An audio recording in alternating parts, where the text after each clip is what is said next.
Hello, hello. Alright, what's up YouTube? Or yeah, I think I'm upload to YouTube. So I tried looking up on YouTube how to get rid of the upper intake manifold on the V6 2.8 Camaro. This is a 1988 Camaro 3rd gen.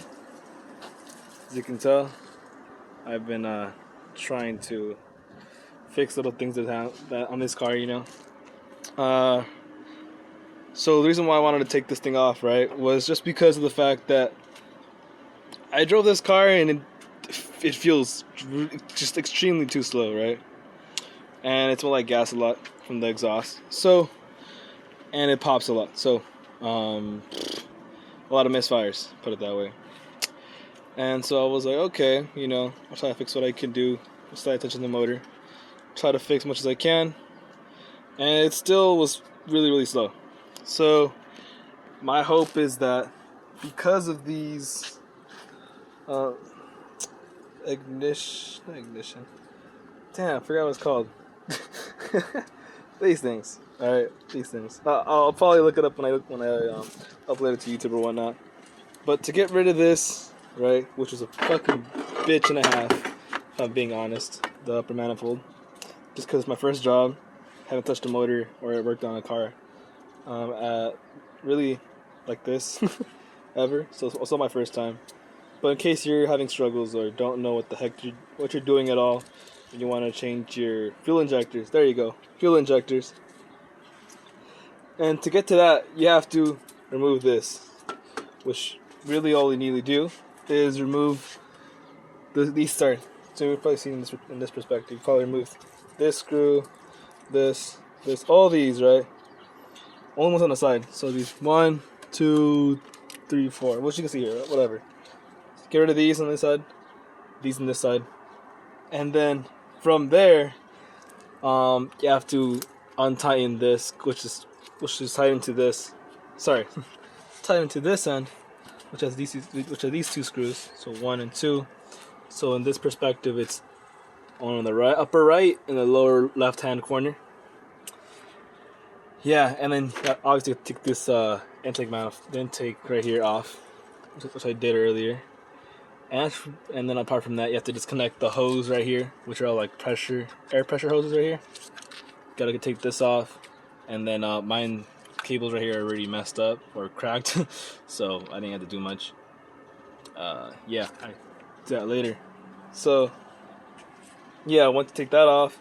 Got on the back of the motor, you have to disconnect these two, also another pressure hose right here. Disconnect those two, and you'll be left with this, right? This will be disconnected, and it'll just be this. And if they did it right, it will have some residue from the gasket maker, which is like little blue stuff on this motor, at least you can see. And it was on there really, really tightly. I still haven't gotten rid of all the gasket, as you can see. Yeah, look, it's gross. I don't like it. But point is, you have to, when you reinstall your stuff or whatever, get in your gasket maker, fill that up, squish it down, you'll be fine. But to take that off, I thought there was more screws than just that, but turns out you just gotta hit it. And at first I tried hitting it with like a regular old hammer, and yeah, I didn't want to mess up this cast iron or anything. But I instead bought one at Harbor Freight, banged it around with this one from the front, 2 from the front, and then 1 from the back, something like that. But really hard. Took a minute, but point is, did the job. Didn't destroy the metal or anything. And then from there, which is kind of annoying as well, I had to. Sorry, I'm out here. I had to clean this little things off the engine bay that I got going over here. And then from there, I'm gonna move this around.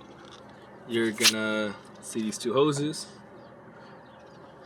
which connect to this thing right here, which is what sends the gas everywhere, injectors. Because you can't just take them off. Like, I'm still figuring this out, but I'm not touching my injectors. I'm just gonna put new rings on this, O-rings on this, and then that's really it. So that way it's not leaking anymore, because that's my problem. I had no O-rings, which you can see right here. Where did that freaking bring us? There you go. Yeah, I'm missing that ring right there. Right there. Gone. Non-existent. There's no sandwiching going on right there. So I saw that the injectors were leaky. You're not doing good because of the misfires. Obviously not having all the pressure going down. It's going out. It's a mess. Didn't like that. So I'm doing this. So apart from that, I had to disconnect these two hoses, which were connected to here pretty tightly, which were these two holes, right? And then apart from that, there was a screw in here, a star screw, star screw, star screw. You just disconnect those, you unscrew them. Then there's another big bolt right here. I think it was 14 millimeter or 13. I don't know, but you'll figure it out. You know, if you have a case like this where has all the millimeters or whatever, it'll be fine. I did it just right with the Amazon one. Pretty good so far. Haven't broken anything. So disconnect that one. These on the right side. This bolt as well, and then this also as well because connected. It's this.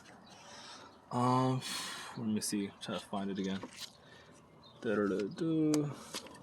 Not that. Give me a sec. Forgot where it was. Oh, there it is. Yeah. So this thing right here, you get a wrench. You also need a wrench as well to disconnect it. There's no pressure in that or anything, but just to like hold all the gas or whatever, I use a towel. That way it's not leaking anything. I spent a day so far disconnecting all this because I've been kind of winging it, to be honest. But oh yeah, before you take that metal, the gas end or anything, fuel sending unit, you have to disconnect these plugs, which I think I broke one or lost one piece, but I mean it'll still work. But so basically you have to pull on these out, pull them out with this. I did it with the flathead, and then it should be able to disconnect. So you just pull back, disconnect them before you try taking this thing off, because if not, they're gonna be pretty brittle, and you don't want them to break on you to buy a whole new thing, and it's gonna be a hassle. So yeah, learn from my mistakes and don't do that. And yeah, that's pretty much where I'm at so far. How to replace your fuel injectors, or sorry, to get to your fuel injectors. To replace them, I don't really want to do that because I'm trying to do like a little budget build right now so far. As you can tell, it's leaking because it's like all wobbly here. You can see, not doing the best job. But I'm gonna learn how to fix this, and then yeah, should be good. So yeah, like, subscribe if you have any questions or anything. I don't know. I'll try to help out, figure stuff along. Oh damn! Forgot I had gas in there still. So yeah, be careful with this. So I pulled it off, and yeah, it has gas in here. I'm putting new O-rings on this, then I'm gonna reinstall everything, and yeah, there you go.